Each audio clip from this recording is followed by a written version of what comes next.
Zahra, have I pronounced that correctly? Yes. Yes, you're happy with that? Yeah, there's many variations, and that one works. Well, welcome to Tasty Humans, and powered by What's On, and here in the lovely Media One Hotel. Awesome. And thank you for doing this. Thank you. I'm very excited to have this conversation with you. I'm trying to think of the best place to start. So, okay, I have 227 followers on Instagram. Yes. You have 300,000. That's right. How does that feel to have that type of following? For me, it's just a number. Yeah? It really adds no value to me in the sense of who I am on a day-to-day person. I do get a bit surprised when someone gets flustered in my company because they get a bit excited that they're hanging out. And I'm like, no, I'm Zahra. I mean, I'm nobody. But it's kind of sweet and endearing at the same time. So I always try to make sure that they're comfortable, because there is something a bit humbling, I guess, if you may, a bit exciting that someone has been impacted maybe by something that I've done. And so I feel like it's nice to feel that I'm part of someone's journey in whatever way. So did you intend to, set out to create Cooking with Zahra, like as a starting point, or did it evolve? How did it all come around? So I used to be a risk analyst for Dubai ports. Okay. I worked in the port segment. I basically analyzed transshipments, containers, and all of that. And then I changed paths. And I went into branding. So I used to work for a branding agency in Media City. And one of my key clients was Kenwood. And I had to rewrite all of their recipes and stuff. And I thought, I could do this. And then I initially resigned thinking I was going to open a food concept. Then I realized, no, the timing isn't right for me at the moment. So I started blogging. And I didn't start blogging for any other reason other than to share my recipes, because I was the first amongst my friends to get married. I loved hosting dinners. I always define myself as a feeder. And so my blog was my space to share whatever I did with friends. My audience just naturally evolved. How long ago was this? Nearly 2010, so nearly 14 years ago. Yeah. Okay, wow. Yeah. So it naturally evolved from friends and family to, someone messaging me in Mexico and saying, hey, I really like this. And then realizing, this is, the viewers are more than just the next door neighbors. It's even further. So that was pretty cool. So are you a chef? Nope. Do you consider yourself? Nope. Okay. I'm a cook. Okay. I'm a cook. I'm very adamant about defining myself as a cook in respect to the chefs. Okay. Because I know how hard it is to work to go to culinary school. I know how hard it is to go up the ranks. And even if the chef isn't a chef through culinary school, but going through the ranks of, peeling onions and washing dishes and going all the way up, they've earned that status. And not to say that I undermine myself as a cook. I think being a cook is a status of its own. But I am a cook. Yeah, I'm a proud one. Well, I think one of the discernible differences is that chefs that are going to culinary school to work in hotels or restaurants, etc., they're going to cook en masse. Yes. They could turn out 200, 300, 400, 500 plates of food per shift. Yeah. And I suppose that's kind of what they're training for. Yeah. If that makes sense. Yeah. I suppose with what you're doing, there's something probably more personal. Yeah. I mean, I have. How do you describe it? I mean, cooking? Well, being like, was the right term? Would we an influencer? Or is that or? I'm learning to embrace that term. Mm-hmm. I used to hate it. Okay. I'm embracing it. Why did you hate it? Because I always thought of it as, and it had a negative connotation. It had a frivolous undertone. She's just an influencer. But then that it's not real. No. I don't want to use the word fake. I think fake's a bit extreme, but that it's not genuine. I always thought that I was going to go down the academic route. Okay. I did my undergrad, I did my master's. Before I thought my ambition was to become a lawyer. I thought I was going to be Amal Clooney, dealing with some big human rights legal cases. But my journey was different. It took me a long time to really accept that I wasn't going to go down the law and that I wasn't a failure for not going down the law path. Okay. And it's really funny because everything that I wanted to do as a lawyer, I did it as a cook. Okay, what? Yeah, go on. What? So in 2017, I was offered a opportunity to do a travel documentary called Maggie Diaries. We traveled to 5 countries around the world, and we discussed conversations of change that are important to, that societal tapestry. So we went and talked about food waste. We talked about female empowerment and how young children in India were saved from early childhood marriages and how they were empowered to grow and be independent and avoid going down an abusive or a poverty-led life journey, where they were empowered to kind of be their own selves.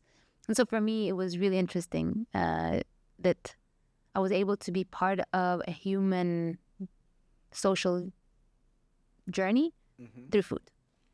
And so for me, food is incredible because it's not just about food and eating. Food is a medium of so many things. It's a journey of personal well-being. It's a journey of self-worth. It's a journey of artistry. It's a therapy. It's everything. It's all-encompassing. It's beautiful.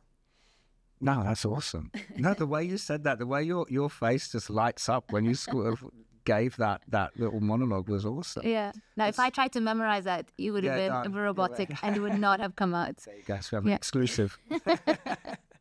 Yeah. So this sort of, the humanitarian side of you has always been there. So like you said, you wanted to do it in law, but you still managed to do it through food. It must be something you're incredibly passionate about. Absolutely. Absolutely. I mean, my journey of food started off as just recipe development. Then I realized, I can make money out of this. And then I became an entrepreneur. And then I started having a team. And it feels very humbling to say that I'm part of someone else's life journey where I'm helping them buy homes. I'm helping them build their lives. I'm helping them supplement their passion. So my videographer has been with me for 3 years. He's on his route to becoming a preacher. Okay. So he's Did you say preacher? Yeah. I thought you said teacher. No, preacher. Preacher, Awesome. in church. Yeah. So, I mean, it's nice to be part of someone's journey, but then everything has a ceiling. So then where do you go after that? And I have a coach in helping me grow my business. And she said, okay, well, let's say you make $10 million. Let's hope I make $10 million one day. And then why? Why are you doing this? Okay, you've had so many people that's under your team. And then why? And so I'm a dreamer. I've always been a dreamer. My journey is about, achieving a goalpost and then creating new ones. I'm also learning not to forget to live in the moment while achieving my goals. I don't want my goals to be so much about focusing about the future that you forget to enjoy the present. And why has that become important? I realize I have high functioning anxiety. Okay. I self-prescribed that by myself. Not that that's been... So you've decided. I've decided that I have high functioning anxiety, and I've decided that I don't want to have high functioning anxiety. I want to enjoy working, and I want to enjoy living, and I want to do it with flow and with ease. And so did it become too business orientated at one point where you lost the passion for the cooking and just the basics, or because these type of things happen, where suddenly it's blowing up, you have a team, you have responsibilities, now you're kind of losing it's become more of a function than a passion. Yes. Was that accurate? Or? Yeah, I feel like I'm going through that at the moment. Okay. And I'm kind of not as productive as I typically would, and I'm gracing myself with that privilege of, not filming as many content as I do, because I feel there's a learning that I need to be ready for. And so I'm just... How much content were you filming? We went from maybe producing 5 to 6 videos a week. Oh, wow. Sometimes 8. To now I'm like, I'm happy with 2 or 3. And I'm going to focus on other journeys. Was it easy to, this amount of, because it's all very new to me. It's all very new to me. Like I said, I do laugh about it and make a joke about it, like 260 odd followers on Instagram. It's never been something that's taken I'm doing this now, you know, and it's so raw and organic that it's just so minimal in its setup.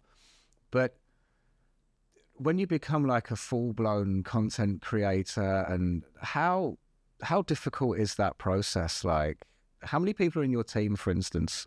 So I've got officially 3, unofficially 5. Who are the 2 unofficial ones? Or can we not say? Oh yeah, we can. They're my housekeepers. Okay, cool. Shared resources. They help with washing the dishes. But I think everyone in my team is incredible. Even like the ladies that work, because I work from home. My home studio is where we work, and it's great because then I can be a very hands-on mom and very present mom. But I also, it's a very nurturing space even for the team. So we all sit down and have lunches together, and everyone has just different job roles, but we're all equals in we all have an equal say. So I could say something and they'd be like, no, that's not going to work. I'm like, okay, you know, there's no real hierarchy in saying that I'm more knowledgeable. I mean, is it because I suppose they're seeing you from a different perspective than how you're seeing yourself when you're creating the videos? So you're in front of the camera, they're behind the camera. So you have 2 different views. Yeah. And sometimes it's, you know, you get so focused on one way, and sometimes you want someone else to say, no, maybe a different angle, different position, different thought. And I'm always open for it. And then we see it. And if it doesn't work, we'll say, okay, not this way again. So the team is very hands-on and supportive. And yeah. Amazing. So how did you go on about sort of choosing the cuisine that you're passionate about, like, or do you just sort of go in any direction that takes you? Because again, maybe the benefit of being a cook and not a chef is that chefs will specialize, you know. So I have a bit of both. Okay. I mean, early on when I decided to take blogging a bit seriously, or I kind of was stumbled in kind of like, you know, gently directed to make it into a serious space. Someone said, well, what's your niche? I'm like, I don't know. And over the years, it's evolved to being a celebration of traditional modern Middle Eastern cuisine. So that is really the core of what defines me, if I was going to say what is Zahra. And it's really an expression of who I am. I'm half Iranian, half Sudanese. I was born in London, raised in Vancouver. I've lived in other countries. Dubai's been home for 20 years. My husband's... What part of London were you born in? Hillingdon Hospital, just outside of London. Oh, okay. Yeah, I know Hillingdon. Yeah, but my parents studied there for like... My dad lived in London for about 17, 18 years. Okay. And my mom studied there since the 70s. So they met there. They loved each other. They had a whole like saga love story of whatever. And then they kind of made it back together. So yeah, and so all these different countries that I come from, and my husband, he's Palestinian Jordanian. So all these countries that I come from and all these people that are in my life have influenced my cooking. So I'll make recipes, and sometimes they won't be traditionally made, and sometimes people will take it very personally. Like, you cannot make something this way, or you cannot serve it with this, and how do you react to that?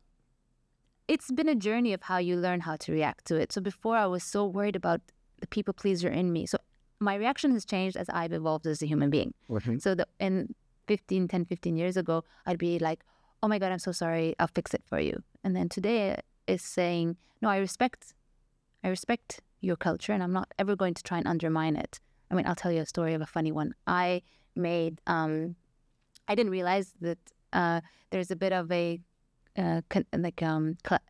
there's sensitivity between Moroccan and Algerian or Tunisian cuisine, Algerian cuisine. And I made I shouldn't say called Moroccan. I made lamb tagine with prunes. Mm-hmm. And I claimed it as one. And then the other side was like, no, this is ours. And then I served it with couscous, which is such a big faux pas because you're supposed to only eat it with rice, with bread. Okay. So I was like, oh my God, I'm really sorry. But my blog is about traditional and modern interpretations. So I'm never going to try to undermine or devalue the traditions, the origins of your culture or your food.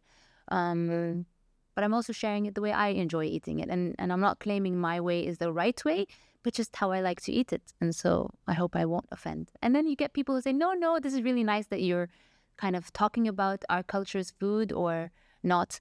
And then you get down conversations where they say, well, like for example, with manti, the Turks make it a certain way, the Afghanis make it a certain way, the Arabs make it a certain way.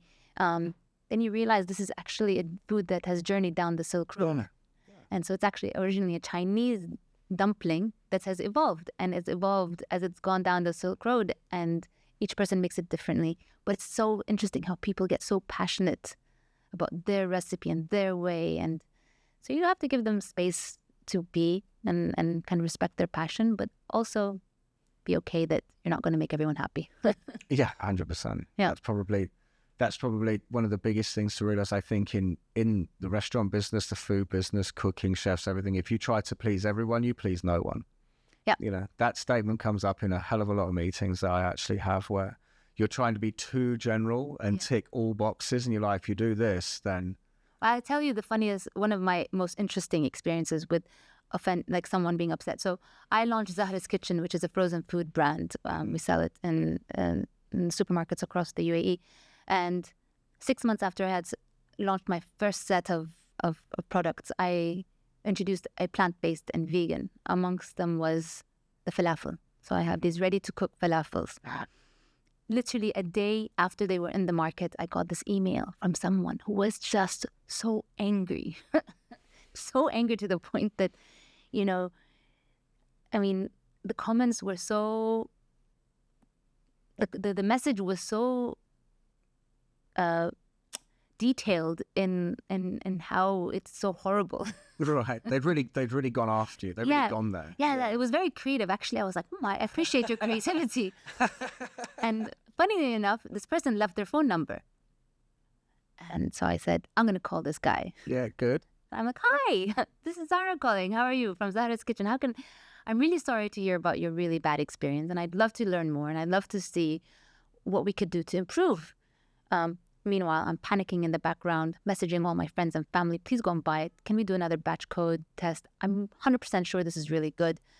Anyways, long story short, the guy had just started a diet, and he was really upset that he had to eat unfried food, and he air fried it, which we recommend. Obviously, fried food versus non-fried food, the texture is going to be different. Anyways, the guy was just frustrated because he was on a diet and he wanted his greasy food, and he was really angry that it wasn't going to be the same experience. And I was this unknown person that he wanted to take out his anger on. So the end of the conversation is like, I'm really sorry for that email. It's really mean. I think I was just hungry. So the clear definition of someone that's hangry. Yeah, he was. They say. Hungry, angry. Yeah. So it was really cute. I mean, in the end of the day, he apologized, and that we called it a day. And I got to go home and breathe. No, yeah. And it's actually one of my number one sellers. Okay. So you were right. I was right. What was it like to take it from, the early stage into now trying to get it through supermarkets and develop products and brands to sell through that? I mean, it's a hugely competitive market space. I mean, how did you sort of develop that side of your business? It's been very organic. I think the fact that Cooking with Zahra is the marketing platform for Zahra's Kitchen. Brands pay a lot of money for me to market their products. I won't say it's free because it's 15 years of investment, staff, and it's 15 years of hard work to have a platform where I can do it organically to complement my business. My platform opened doors. And again, I say it's easy, but it's easy because there's a lot of back work to make it easy. It wasn't like if I went in without Cooking with Zahra, no one would maybe give me an opportunity. But Cooking with Zahra created that opportunity for it to be an easy journey through. And so, I mean, we're in 8 retailers in the UAE. Okay. And I think the biggest challenge is how to grow our sales and making sure that more and more people see it, experience it, taste it. And for me, it's learning to turn from being an influencer or a blogger to an entrepreneur. And so having that mindset of analyzing your numbers, understanding how they work, making the right decisions to take it forward. When is the right time to grow the business? Well, when is it time to start cutting things because you know what, it's just not worth the squeeze? Or how can we pivot and what to pivot in? And so this is that next journey where I'm wanting to grow but learning. There's elements of fear that hold me back, but then there's moments where you say you just have to go for it. You've come this far because you follow the gut instinct and just continue going forward and following the gut instinct.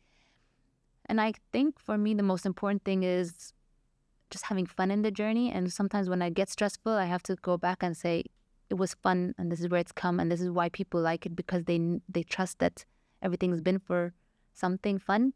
And because they can, I would say, because they can feel and taste the authenticity in what you're doing because you're having fun with it. Yeah, yeah. You know, when people lose the passion. I think we said this earlier on. You know, when people lose the passion and it doesn't become fun and it becomes very process driven. You can. I always think that consumers can see it. They can feel it. They know it in a pop culture, movies, music. You know, that when they can see when their favored, you know, person is going through the motions. Yes. You know, you usually see that the early stuff is really good. Yes. And then the later stuff becomes, I suppose, boring or they lose their edge, that type of thing. And then most of the time, the good ones, they get it back. Yeah.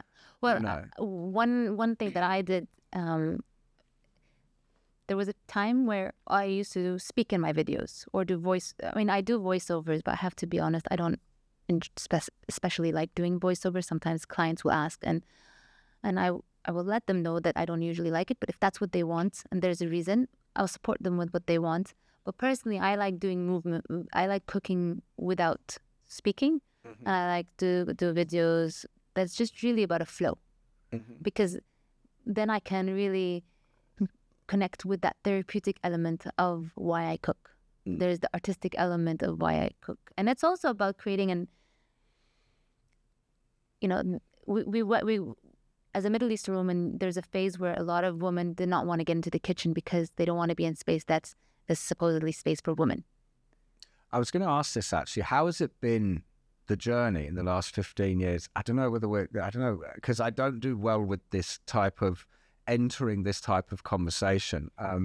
But how has it been being a woman coming through this from, I'm obviously an expat, you know, and I come to Dubai and there's certain things that you are told or you're told to prepare for or you see or you think and I can safely say that when you actually come and live here, none of them are true. You know, what everyone thinks on the outside is not what's happening on the inside. It's a very strange kind of reputation that when you get here, it couldn't be more different. But how has it been sort of, I don't want to use the term breaking through, but do you feel you've broken through it or... I broke through my stereotypes of what I thought the city was. Yeah, there you go. Yeah, thank you for helping me out because I was struggling there for a minute. No, because when I came here, I came here 24 years old. I didn't know anybody. I came solo. And I had these perceptions also because I'm obviously Middle Eastern and I come from, you know, a very conservative community. I thought it's going to be very difficult to come with my Western Canadian values and find a way to align. And I was hoping I would. And I think, if anything, it's surpassed my expectations of how I would be able to excel in this space. As a woman, I think I have more opportunities. I feel much more safer. I can access things. And it's been really good. And I think as a woman who enjoys cooking, it's been amazing because I don't do this because it's my wifely duty or my motherly duty. I do it because it's really just my expression of love. If I love you, I'll feed you. And if you're being fed, know that my time is valuable. And the fact that I'm cooking something for you, that means you're someone special for me. And like our kitchen is the heart and soul of the house. Like we love hanging out there. We love entertaining with there. People like spending time in it. And one of my favorite comments I received from other women is that thank you for kind of helping me to see the kitchen in a new light and letting me to come back in and realizing that this is a space for me to share my love. During COVID, it was the space that helps people and not feel like they were overwhelmed by all the madness that was happening. It was a space of therapy for them. So my grandmother was visiting him at the time, and that's all we did. We cooked together. And so all of a sudden, my grandmother became the grandmother of so many people. And again, it was all in the food. It was all in the kitchen. It was all about nostalgia and memories and flavors and all of that. So it's been a cool journey. And I like it. Where do you like to eat? I love this question with I will say the word chefs, big foodie people who are so passionate about what they're doing. But where do you like to go and eat? What's in a city that has everything? I feel like, I hope I don't offend the chef, but I feel like I'm a bit boring when I say the same question. But I love Korean. I love Chef Izo's restaurant, Korean. Oh, okay, yeah. In Emirates Golf Club. Where are you pointing? Emirates Golf Club. Yeah, somewhere around here. No one knows what we're pointing at anyway, so it's over there. It's one of these ways. I remember when that opened. A friend of mine was the manager when it opened. It's a lovely place. The food is always consistent. Always consistent. But what I love more than the food is the team. I like the old village. I like a villager mentality. I like going to a place where they know my name and I know their name. I like when I go in and it's just, I think it's a product of going there consistently so that relationship has been built.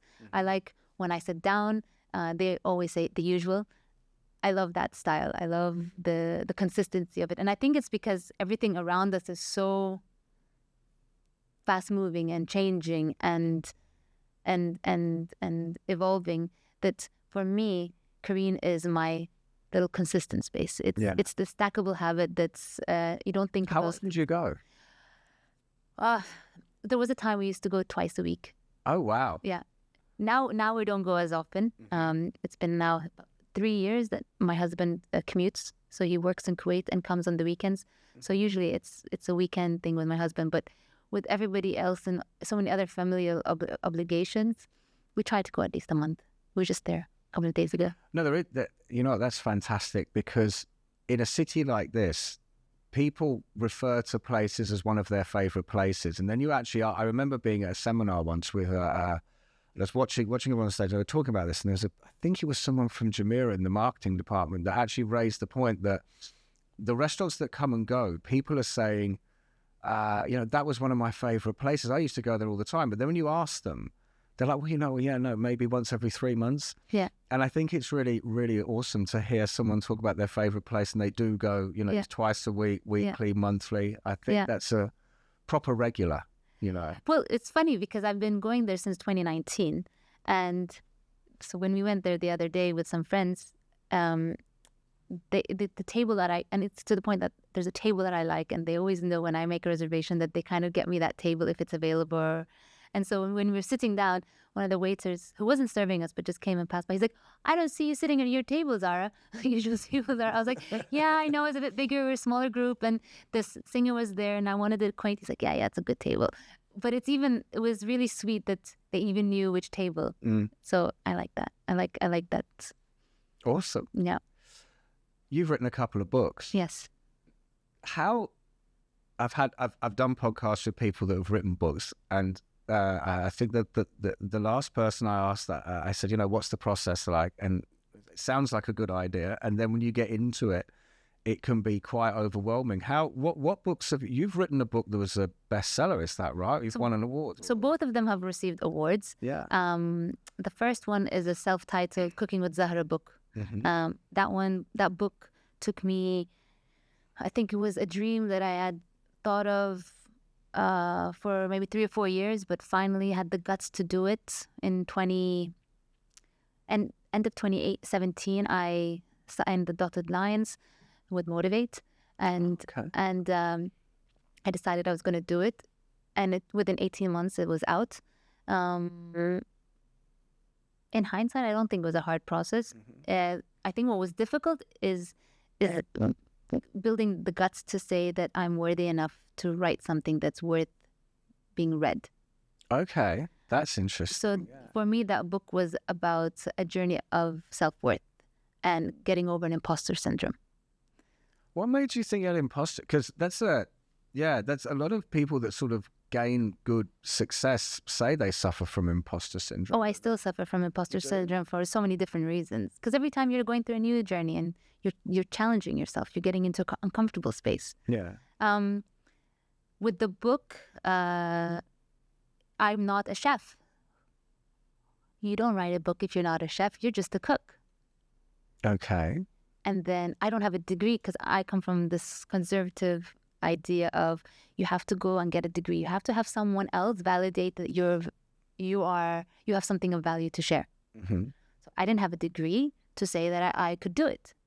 But then over the years, discussions with different people, they're saying, well, actually the fact that you are not a chef and that you didn't go to culinary school is the exact reason why you should do this, because you're inspiring others to believe that you can pursue your passion and you can build your skill set because it's something that you love doing. Yeah. And then you'll inspire others to feel like they don't have to have these quote unquote degrees or certificates you don't need someone to validate you. Yes. So the moment I was able to validate myself and build on my own self-worth, and the day that I published the book, I didn't care whether it failed or flopped. I just was happy for myself. I was happy that I did something that I was proud of, and I knew that if I was going to do it, I was going to do it proper. So we had an amazing photography and food styling team come on board. The energy of the whole process was incredible. So it's an amazing journey, an amazing memory. So I do hope to publish a third book, but more international when that happens. That's brilliant. No, but the sort of the statements of saying, if we're going to do it, we do it properly, all in. But then when it's released, I don't care if it works or not. I'm just proud to have done it. I think is quite something sort of to have in your head. Yeah. To say, well, because it's a release of, of what's the right word? I feel a little bit on the spot. A release of caring. Yeah. You know what I mean? It's like, if they like it, they like it. If they don't, they don't. But I'm happy with it. That's me. That's it. Yeah. I think that's awesome. Yeah, yeah. But I needed to go through that personal journey. And my husband always laughs at me. He's like, you're just a constant learner. You always, and I'm learning more about myself because then I can be, I think, more valuable to others. So the second cookbook was in collaboration with Emirates Lit Fest and Dubai Prisons. And this book was my giving back. Mm-hmm. So initially it was about hosting 4 workshops in the prison, 2 in the men's and 2 in the women's. And then they came and said, I think we want to turn this into a book. Mm-hmm. So it was about giving worth to others. Mm-hmm. So we went and shared other people's stories. We said that your stories are important. Your contribution is important. And it doesn't matter if you are in prison or not. What you've done is, and why you're there is separate. But the human spirit should not be broken because they made a mistake. Mm-hmm. The human spirit should know that they have a chance to redeem themselves. They have a chance to recover. They have a chance to change, and hopefully inspire them to remember that they're being seen. And so for a couple of days, we saw them, and we didn't see them as inmates. We saw them as people with memories and dreams and nostalgic.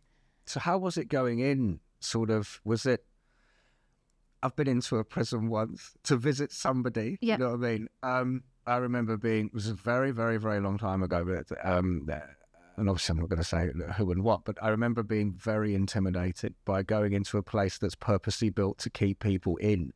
How was the experience for you going into? I think I'm a bit of a naive person, as realistic as much of a realist as I can be.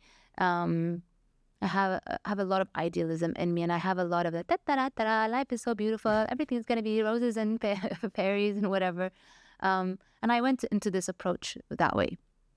I had some people saying, "Are you doing this because you just want to get attention? Are you just trying to?" I'm like, I have already enough numbers. I don't need more attention. Yeah, I've got enough attention.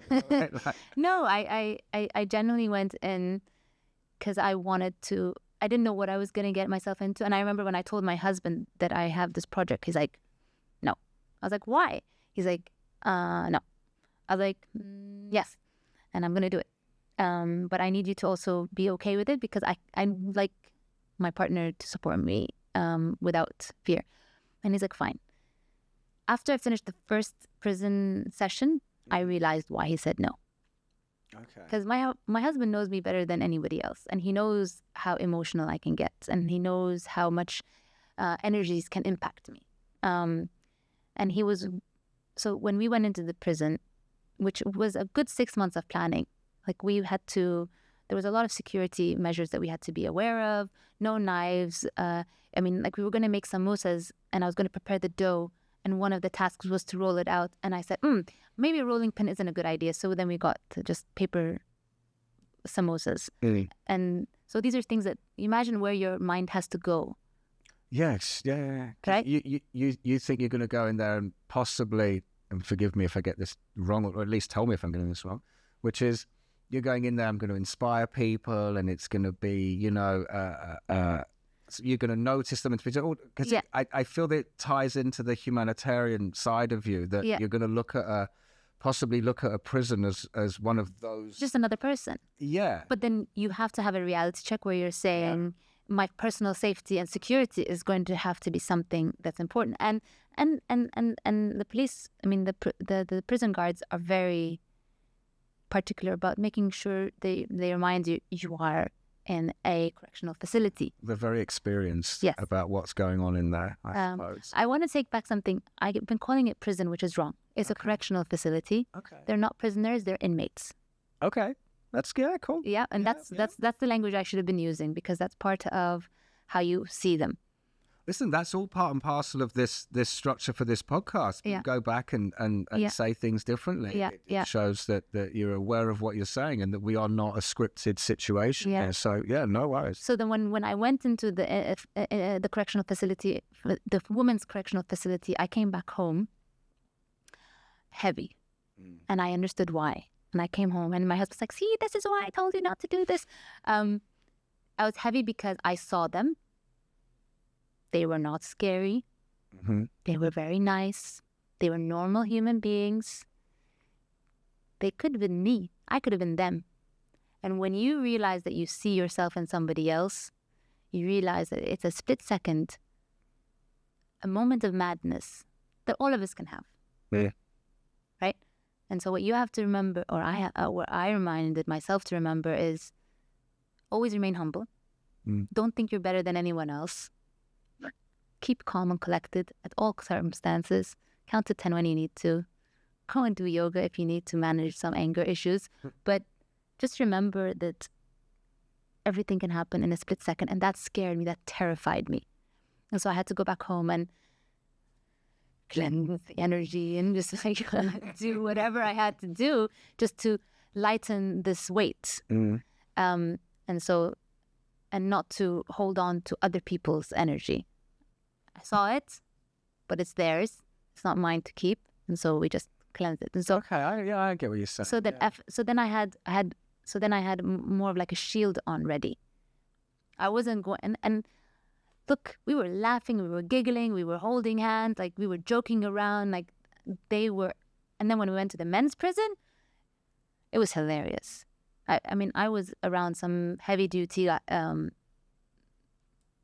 cases, but you didn't see that. And so in the women's facility, what I loved hearing was that the ladies would say, "Thank you for allowing my feminine energy to be reconnected," and that's what food does. Yeah, food is nurturing, and so she said, "I feel like a woman again because I made something." And she's like, it has been maybe 10 years since I've been to a kitchen space. So can you imagine how special that is? And then maybe in the men's facility, thank you for making something that, like the scent of cinnamon, reminded me of my mother's kitchen. I went down memory lane. So we did 3 recipes. four recipes. We did a salad because I wanted them to have fiber. Yeah. We did samosas and malfouf. So samosas, but we did it with the paper. And the reason why I did that intentionally is because I understand the therapeutic benefits of tactile hand movement. And I wanted them to be doing something that they could focus and they move. So there's a therapeutic element of it. And then the last thing we did was an apple cinnamon cake. Because for me, what's better than home-baked goods and the scent of apple and cinnamon? See, I'm getting hungry just with you saying the words apple and cinnamon and home baked. Yeah. And so everyone, and we did it all in the air fryer in an Instant Pot, by the way, because we didn't have stoves. So we had to be creative. So Tavola was very kind to lend us their equipment, and we did it. So how has all this been received now within the correctional facilities? Has it been a bit of a legacy, or was it a one-off? Or so this is an initiative that I believe it's called From the Inside Out, where Emirates Lit Fest has a series of workshops that they do to kind of inspire or to encourage their rehabilitation journey for the inmates. The first book that they published was about creative writing. So they would bring in and kind of tap into the emotional connection of creative writing. The second one was the cookbook. I know from my last conversations with the team at Emirates Lit Fest is that, if I'm correct, the Executive Council has launched an initiative where they have built culinary spaces in both the women's and the men's facilities so that they can go and get an external provider to offer them training that's not stamped by the prison facility, but it's by the third-party supplier, so that when they come out, it's in a proper accreditation. Yeah, it's a proper accreditation, so they can go and work and not be defined by what they did, which is hugely important. Yeah. I mean, it's easy for me to sit here and doing a podcast and talk about stuff like this, but I don't have any real experiences with people going in. Like I said, I had a friend did a thing, there was that, but it actually subsequently came out to become hugely successful because had to come out and work for himself. Yeah. And yeah, it is very important. I think that it's not just somewhere where you go to punishment for years and then you come out and you have nothing to do. You have this horrible thing hanging over your head. Yeah. It's constantly being thrown at you. You have done your time. So you should be allowed inside to learn things to come out and do. And don't get me wrong, I might still be defining it and sharing it to in a roses and fairies and rainbows. It is hard steel. It is police. It is. Oh yeah, it's not nice. It's not stuff. No. But when I was in there, I wasn't scared. Okay. It's a weird thing because I guess you think you would be. No. No. No. I don't know if I have the superpower. I don't know what it is. This naivety of situations. But I walked in, standing. Well, naivety is good. Yeah. People use that word and they say, they're so naive, but it means that you go into situations and it's like diving into water and not being able to swim. It's don't just stand there looking at the water, just jump in and we'll figure it out. But if you spend too much time thinking about it, you won't do it. So this naivety, I don't think applies to all elements of my life. It's just with human connection. Okay. So I go in with that naivety with people. And then I let people, I don't know, some people say no, let them, don't give them a chance until they prove you wrong or vice versa. I don't know. The falafel guy turned out to be really good, didn't he? It's a really good example. If you hadn't phoned him up, then all that would have been between the two of you is just this horrible. I have a sign saying, "I'm your therapist. Come and tell me all your problems." Well, they do say people that, chefs, cooks, and people that do provide food, that's what it's all about. Yeah, yeah. So what's coming next? I sense, sitting here speaking with you for the first time, as I'll be very transparent, we met half an hour ago. Yeah. Well, half an hour before we started recording. Yeah. You seem to be on a mission. You strike me as somebody that it's not just influencing Instagram books, the whole humanitarian thing, the correctional facilities, etc., etc. But once you overcome a certain hurdle, you'll put another hurdle in front of you. So where are you going with all of this? Because it's a brilliant story. It really is. I did not see the correctional facility thing coming. That's just awesome. So, where is it going? I don't know. I have a lot of dreams. I have a lot of aspirations. I do. If you asked me 2 months ago, where is this going? I'd say, listen, I'm going to be the Middle Eastern Martha Stewart of the Middle East. I'm going to have this whole empire. She ended up in a correctional facility, didn't she? So you really are. I just visited one. I hope I never have to stay one. But I don't know if that's where I'm going to go. One thing I've realized is I want success. Mm-hmm. I want success. I want and in all ways. So when I say success, it's from a business point of view, from a financial point of view, but also from health, also from a relationships. I live my life where I have 7 key values that I always work on, test and engage on how I'm doing it. And I always try to make sure I work on making sure that they are all not very skewed in focus. Balanced. Yeah. Yeah. So I do work on that. And what are they? If you don't, or, you can say no. Like so